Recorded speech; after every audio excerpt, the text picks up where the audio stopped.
প্রতিবেশী দেশ ভারত কি বাংলাদেশ কখনো আক্রমণ করতে পারবে? ভারত বাংলাদেশকে আক্রমণ করার সক্ষমতা রাখে, কিন্তু ভারত কখনো বাংলাদেশকে আক্রমণ করবে না। আক্রমণ না করার পেছনে অনেক ধরনের কারণ রয়েছে। তার মধ্যে অন্যতম কয়েকটি কারণ আমি আজকে বলবো। সেটা হচ্ছে, ভারত যদি বাংলাদেশে আক্রমণ করে তাহলে তার সমস্ত ফোকাস থাকবে বাংলাদেশকে ঘিরে।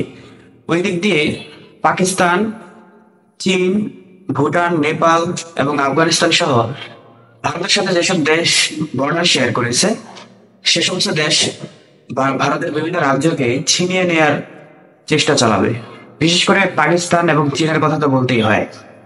যেদিন বাংলাদেশকে প্রথম ভারত আক্রমণ করবে, সেদিনই কাশ্মীরকে পাকিস্তান আলাদা করে ফেলবে এবং একই সাথে চীন লাদাখ অঞ্চল দখল করে নেবে।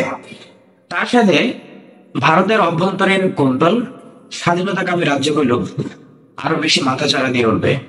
বিভিন্ন রাজ্য তাদেরকে স্বাধীন ঘোষণা করতে শুরু করবে। তখন ভারত কোন দিক সামলাবে সেটা ভেবে কুল পাবে না, নাকানি জীবনে খাবে।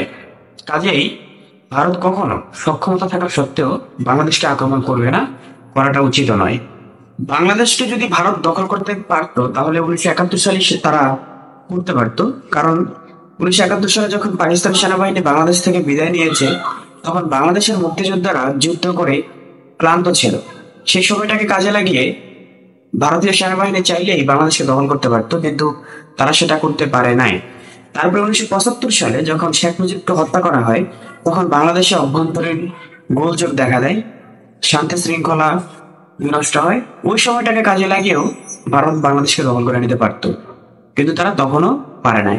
1990 সালে এরশাদ বিরোধী আন্দোলন যখন চলমান, তখনও বাংলাদেশে বেশ আইন শৃঙ্খলা বাহিনীর অবনতি হয় এবং দেশে নৈরাজ্যের সৃষ্টি হয়। ওই সময়টাকে কাজে লাগিয়েও ভারত বাংলাদেশকে দখল করতে পারতো, কিন্তু তারা সেটা করতে পারে নাই।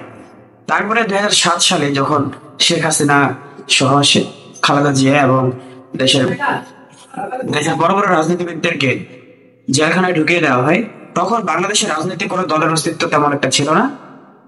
ওই সময়টাকে কাজে লাগিয়েও ভারত চাইলে বাংলাদেশকে দখল করতে পারতো, কিন্তু তারা সেটা করে নাই। 2024-এ যখন শেখ হাসিনাকে আমরা তাড়ালাম, ওই সময়টা দীর্ঘ 3 দিন যাবৎ বাংলাদেশ অভিভাবক শূন্য ছিল, বাংলাদেশে কোনো সরকার ছিল না। ওই সময়টাকে কাজে লাগিয়েও ভারত বাংলাদেশকে দখল করতে পারতো, কিন্তু তারা করতে পারে নাই। কারণ তারা জানে যে বাংলাদেশকে দখল করা এত সহজ নয়। দেখুন, বাংলাদেশের চাইতে দুর্বল দেশ হচ্ছে শ্রীলঙ্কা, মালদ্বীপ, নেপাল এবং ভুটান। ভারত যদি কোনো দেশকে দখল করার মতো ক্ষমতায় থাকতো বা অবস্থায় থাকতো, তাহলে বাংলাদেশের চাইতে তুলনামূলক কম ক্ষমতাধর যে দেশগুলো সাউথ এশিয়ান, সেই দেশগুলোকে তারা দখল করে নিতে পারতো, কিন্তু তারা সেগুলো দখল করতে পারে নাই। কাজে আমরা জানি যে কোনো দেশকে 2024 সালে এসে অন্যায়ভাবে অকুপাই করাটা খুব টাফ। পরিশেষে একটা কথা আমি বলবো যে আমরা বাংলাদেশিরা সমগ্র ভারতবাসীর বিরুদ্ধে কথা বলি না, কারণ আমরা জানি যে ভারতের সরকারের বিরুদ্ধে স্বয়ং ভারতবাসী নানা ইস্যুতে সমালোচনা জারি রেখেছেন, তারা নানান বিষয়ে আন্দোলন করে যাচ্ছেন। কাজেই আমাদের মূল বিরোধিতা হচ্ছে ভারতের বর্তমান যে বিজেপি সরকার, বিতর্কিত সরকার, তাদের বিরুদ্ধে। ভারতের আপামর জনগণের বিরুদ্ধে আমাদের কোনো অভিযোগ নেই। আমরা তাদেরকে ভালোবাসি, সম্মান করি। আর আরেকটা কথা, সেটা হচ্ছে বাংলাদেশের সাথে ভারতের যেই বাণিজ্যিক সম্পর্ক রয়েছে, সেই সম্পর্কটা যদি নষ্ট হয় তাহলে ভারত এবং বাংলাদেশ উভয় দেশে ক্ষতিগ্রস্ত হবে।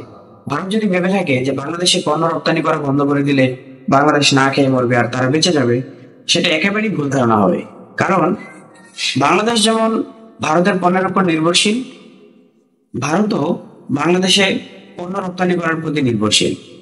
ভারতের পণ্য যদি বাংলাদেশে না আসে, তাহলে এত প্রোডাক্ট, এত পণ্য তারা কোথায় বিক্রি করবে? কাজে আমাদের দুই দেশের মধ্যে বন্ধুত্বপূর্ণ সম্পর্কটা জরুরি। আমরা কোনো সংঘাত চাই না, আমরা কোনো যুদ্ধ চাই না, আমরা কোনো ক্লেশ চাই না। আমরা চাই প্রতিবেশী দুই দেশ আগের মতো বন্ধুর মতো চলতে। এক দেশ আরেক দেশে বেড়াতে যাব, এটাই কাম্য।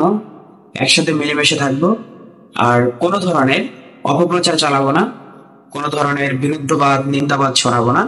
এটাই আমি সবার কাছে প্রত্যাশা করি।